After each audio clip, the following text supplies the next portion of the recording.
Hi, Bill here. I'd like to talk about symmetrical formations as a result of a pawn capture.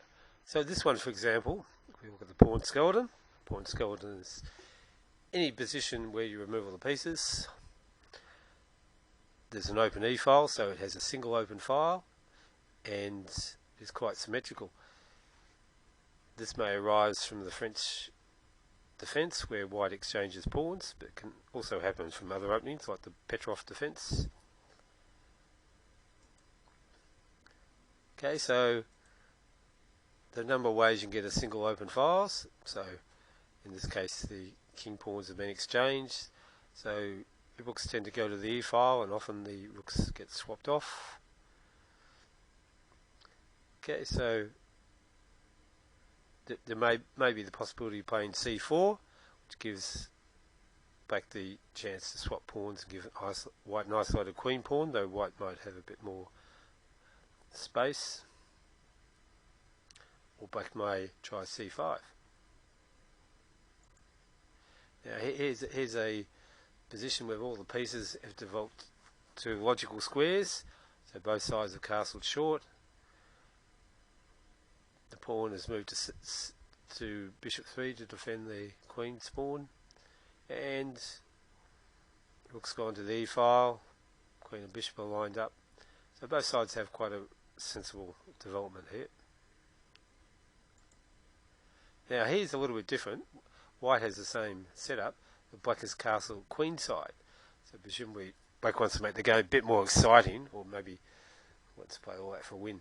So now both sides have got attacking chances on the king.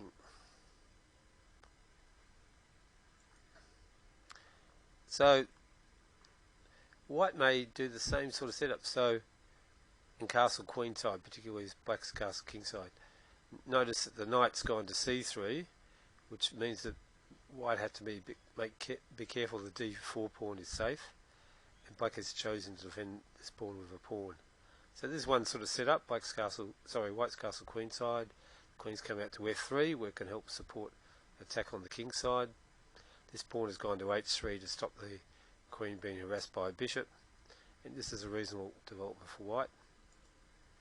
Okay, now if we have the exchange French formation, white might try and unbalance it by playing c4, make the game a bit more complicated. The drawback is if the pawns are exchanged, we get an isolated queen pawn, whereas unlike most isolated queen pawn positions, black's queen bishop won't be blocked in by a pawn on e6.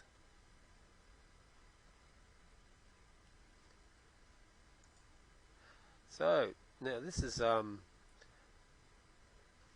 similar sort of setup, except with a single open file, but white has gained space. This pawn is more advanced than the d6 pawn, so effectively white's got an extra square to maneuver in, d3, whereas this one black can't use the corresponding d6 square.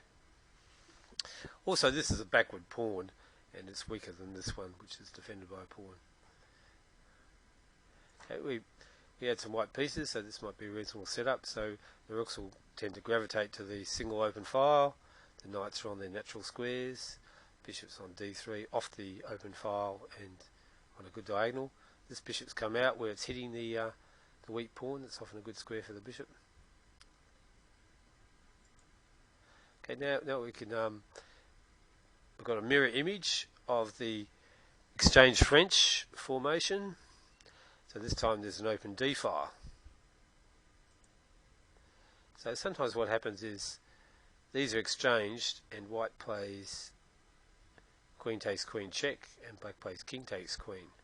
And is this king weak? Well, with the queens off the board it's not so vulnerable to attack, but there is a way that black can get the king to quite a decent square. If he moves the c pawn up one square and the king up, this king is off any open files. This pawn stops knight checks. There's no knight checks on other squares. This pawn here stops bishop checks on the diagonal.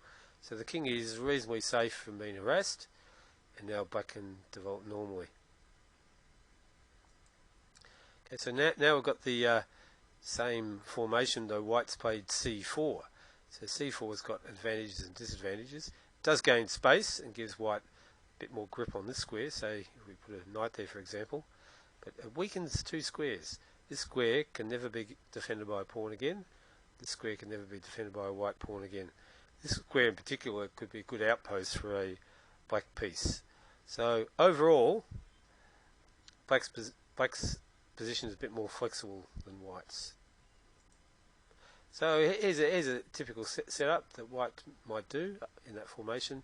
The knights are on the natural squares. Bishop's quite good here on two long diagonals.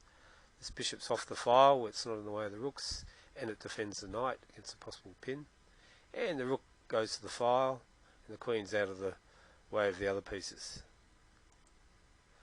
So now we've got a single open file, but it's a queen-bishop file.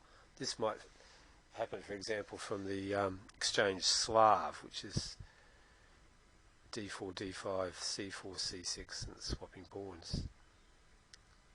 So typical situation might be the pawn might be on e3, where it blocks the white bishop from coming out, or this bishop may develop before e3. So a typical setup might be something like this. So white's castled short, probably don't want to castle queenside with the open file. Rook's gone to the open file. Knights are on their natural squares. Bishop's on a active square. This bishop's on quite a good square. Queen's off the back line. It hasn't gone to c2 because that would be an open file. So with the queen, we want to place the queen where it's difficult to attack.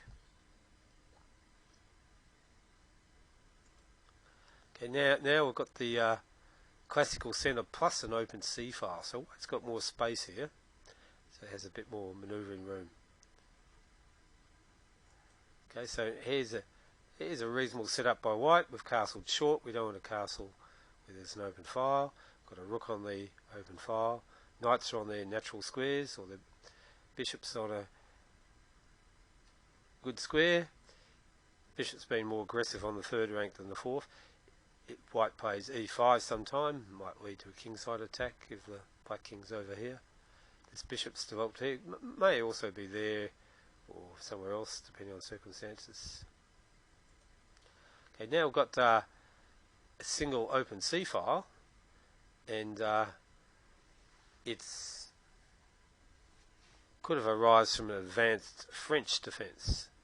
So white has more space, and a pawn on e5 can often herald a kingside attack if black's over here. But the weakness for white is this pawn, which is backward, can be attacked.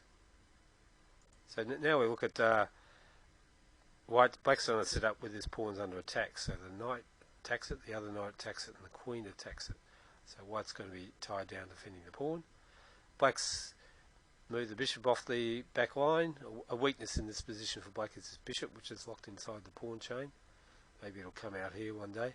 So the rook's gone to the open file. This bishop's got off the back line. Sometimes the king just stays in the centre. Sometimes h5 is played to stop this knight being driven away. Sometimes black might free up the position with f6 after he's castled. Okay, so now we've got a setup where there's a single open file, the C file, and white's got more space. So this is a mirror image of the an early one we had with the open E file. So this is a weak pawn.